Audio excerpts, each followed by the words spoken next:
13 രാഷ്ട്രങ്ങളിലെ 500-ലേറെ കായിക താരങ്ങൾ പങ്കെടുക്കുന്ന മീഡിയ വൺ സൂപ്പർ സ്മാഷ് റിയാദിൽ തുടരുന്നു.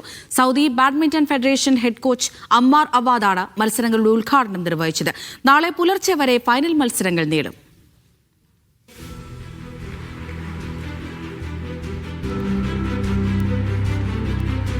Saudi badminton head coach Ammad അവാദായിരുന്നു മീഡിയ വൺ സൂപ്പർ സ്മാഷ് ഉദ്ഘാടകൻ.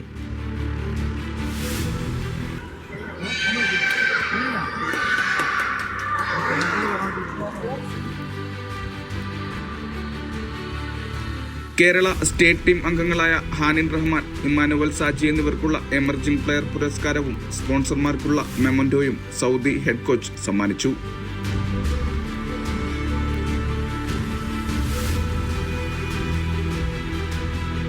ചടങ്ങിൽ tournament technical director Maqbool Manalodi, Media One coordination committee chairman Ashraf Kodinhi, Media One പ്രതിനിധികൾ എന്നിവർ സംബന്ധിച്ചു.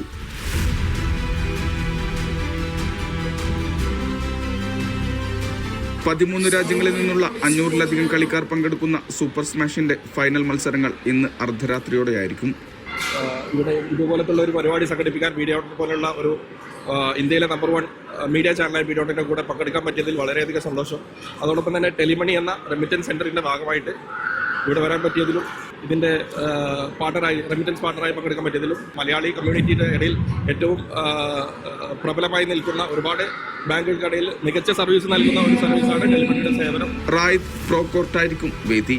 35 കാറ്റഗറികളിലാണ് മത്സരങ്ങൾ. This one is one of the most biggest tournament I've joined. The committee is very accommodating also. The place is very huge. It's very good tournament actually. The badminton community here is very large, not only for the Filipino. There are Malaysian, Indonesian, and now Saudi is also trying to play the badminton right now. I can see it. They have a huge impact with them, the badminton. റിയാദിലെ ടൂർണമെന്റിന് ശേഷം സൗദിയുടെ വിവിധ പ്രവിശ്യകളിൽ super smash തുടരും. Media one, Riyadh.